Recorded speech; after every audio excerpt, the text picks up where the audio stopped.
ನಮಸ್ಕಾರ ಸ್ನೇಹಿತರೆ. ನಾವು ನಿನ್ನೆ ಮೊನ್ನೆ ಈ ಎಂಪ್ಲಾಯೀಸು ಸ್ಮಾಲ್ ಬಿಸ್ನೆಸ್ ಮ್ಯಾನ್ ಅವ್ರದ್ದೆಲ್ಲ ಹೇಗೆ ಟ್ಯಾಕ್ಸ್ ಕಟ್ತಾರೆ ಅಂತ ನೋಡಿದ್ವಿ. ಇವತ್ತು ಮನೆ ಬಾಡಿಗೆ ಮೇಲೆ ಹೇಗೆ ಅಂತ ನೋಡೋಣ.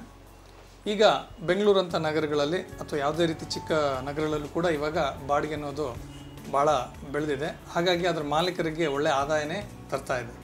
ಈ ಇನ್ಕಮ್ ಟ್ಯಾಕ್ಸ್ನಲ್ಲಿ ಮನೆ ಬಾಡಿಗೆಗಳು ಅಥವಾ ಈ ಕಾಂಪ್ಲೆಕ್ಸ್ ಇರ್ಬೋದು, ಆಫೀಸ್ ಬಾಡಿಗೆಗಳು, ಅದ್ರ ಮೇಲೆ ಬರೋ ಬಾಡಿಗೆಗಳಲ್ಲಿ ಎಲ್ಲದಕ್ಕೂ ಅವರು ಟ್ಯಾಕ್ಸ್ ಕೊಡೋ ನೆಸಸರಿ ಇಲ್ಲ.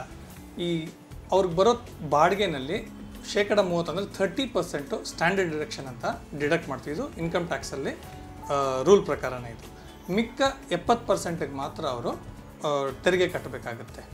ಈಗ ಕೆಲವರು ತುಂಬ ಮನೆಗಳಿರ್ತವೆ, ಬಾಡಿಗೆ ಕೊಟ್ಟಿರ್ತೀವಿ, ಅದು ಹೇಗೆ ಇನ್ಕಮ್ ಟ್ಯಾಕ್ಸ್ ಗೊತ್ತಾಗುತ್ತೆ ಅಂತಂದರೆ ಎರಡು ರೀತಿ ಇದೆ. ಒಂದು, ನೀವು ಯಾವುದೇ ರೀತಿ ಕಂಪ್ನಿಗಳು ಅಥವಾ ಬ್ಯಾಂಕ್ಗಳಿಗೆ ಅಂತ ಸಂಸ್ಥೆಗಳಿಗೆ ನೀವು ಬಾಡಿಗೆ ಕೊಟ್ಟಾಗ ಅವ್ರೇನು ಮಾಡ್ತಾರೆ, ನೋಡಿ ನಾವು ನಿಮಗೆ 15,000 ರೂಪಾಯಿ ಮೇಲೆ ಬಾಡಿಗೆ ಕೊಡ್ತಾ ಇದ್ದೀವಿ, ಹಾಗಾಗಿ ನಾವು ಇನ್ಕಮ್ ಟ್ಯಾಕ್ಸ್ ರೂಲ್ ಪ್ರಕಾರ 10% TDS ಮಾಡ್ತೀವಿ, ಆ TDS ಅಂದರೆ ಮಿಕ್ಕಿದ 90% ಚೆಕ್ ಕೊಡ್ತೀವಿ ಅಂದಾಗ ನೀವು ಸರಿ ಅಂತ ಹೇಳ್ತೀರಾ, ಅದನ್ನು ಚೆಕ್ಕಲ್ಲಿ ಇಸ್ಕೊತೀರ.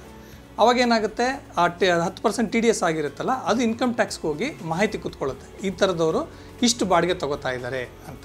ಆಮೇಲೆ ನಾನು ಮುಂಚೆನೇ ಹೇಳಿದ ಹಾಗೆ ಬ್ಯಾಂಕ್ ಅಕೌಂಟಲ್ಲಿ ನೀವು ಪ್ಯಾನ್ ನಂಬರ್ ಕೊಟ್ಟು ಬ್ಯಾಂಕ್ ಅಕೌಂಟ್ ಆಗಿರ್ತೀರ, ಚೆಕ್ ಮೂಲಕ ಅಲ್ಲಿ ದುಡ್ಡು ಹೋದ ತಕ್ಷಣವೇ ಆದಾಯ ತೆರಿಗೆ ಇಲಾಖೆಗೆ ಮಾಹಿತಿ ಸಿಗುತ್ತೆ, ನಿಮ್ಮ ಬ್ಯಾಂಕ್ ಅಕೌಂಟಲ್ಲಿ ಇಷ್ಟು ನಿಮಗೆ ಆದಾಯ ಬಂದಿದೆ ಅಂತ ಅಂದ್ಬಿಟ್ಟು.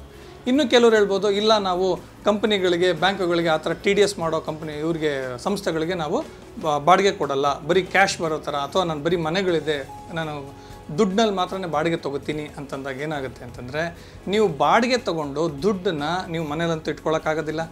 ನೀವೇನು ಮಾಡ್ತೀರಾ, 1 ತಿಂಗಳು ಸರಿ, 2 ತಿಂಗಳು ಸರಿ, ಆಮೇಲೆ ಏನು ಮಾಡಬೇಕು, ಅದನ್ನು ನೀವು ಯಾವುದೇ ಒಂದು ರೀತಿ ಎಕ್ಸ್ಪೆನ್ಸಿವ್ TV, ಮೊಬೈಲು ಆ ಥರ ತೊಗೊಳ್ಬೇಕು. ಆವಾಗ ಪ್ಯಾನ್ ನಂಬರ್ ಕೊಡ್ತೀರಾ, ಪ್ಯಾನ್ ನಂಬರ್ ಕೊಡಲ್ಲ. ಇನ್ನೂ ಕೆಲವರು ಹೇಳ್ತಾರೆ, ನಾನು ಸರ್ ಪ್ಯಾನ್ ನಂಬರ್ ಕೊಡೋದಿಲ್ಲ, ಫಾರ್ಮ್ 60 ಅಂತ ಏನೋ ಫಾರಮ್ ಕೊಡ್ತೀವಿ, ಅದೇನು ಗೊತ್ತಾಗುತ್ತೆ ಅಂತ. ಈ ಫಾರ್ಮ್ 60 ಅನ್ನೋದು ಪ್ಯಾನ್ ನಂಬರ್ಗಿಂತ ಡೇಂಜರು. ಯಾಕೆ ಅಂತಂದರೆ ಇನ್ಕಮ್ ಟ್ಯಾಕ್ಸ್ ಅವ್ರಿಗೆ ಗೊತ್ತು ಯಾರ್ಯಾರು ಹೇಗೆ ಮೋಸ ಮಾಡ್ತಾರೆ ಅಂತಂದ್ಬಿಟ್ಟು. ಹಾಗಾಗಿ ಅವರು ಯಾರ್ಯಾರು ಈ ಥರ ಪ್ಯಾನ್ ನಂಬರ್ ನೆಸೆಸರಿಯು ಟ್ರಾನ್ಸಾಕ್ಷನ್ ಇರೋದಲ್ಲಿ ಫಾರ್ಮ್ 60 ತುಂಬ್ತಾರೋ ಅವ್ರ ಮೇಲೆ ಜಾಸ್ತಿ ಕಂಡಿಡ್ತಾರೆ. ಅವ್ರಿಗೊಂದು ನೋಟಿಸ್ ಕೊಡ್ತಾರೆ, ನೀವು ಫಾರ್ಮ್ 60 ತುಂಬಿದ್ದೀರಾ, ಈ ಥರ 25 ಲಕ್ಷದ ಮೇಲೆ ಪ್ರಾಪರ್ಟಿ ತೊಗೊಂಡಿದ್ದೀರಾ, ಈ ಥರ 1.5 ಲಕ್ಷ TV ತೊಗೊಂಡಿದ್ದೀರಾ, 10 ಲಕ್ಷ ರೂಪಾಯಿ ಕಾರ್ ತೊಗೊಂಡಿದ್ದೀರಾ, ಅವಾಗ ನೀವು ಪ್ಯಾನ್ ನಂಬರ್ ಕೊಟ್ಟಿಲ್ಲ, ಫಾರ್ಮ್ 60 ತುಂಬಿದ್ದೀರಾ, ನಿಮ್ಗೆ ಹೆಂಗೆ ಬಂತು ದುಡ್ಡು, ಅದ್ರ ಮಾಹಿತಿ ಕೊಡಿ ಅಂತ ನೋಟಿಸ್ ಕೊಡ್ತಾರೆ.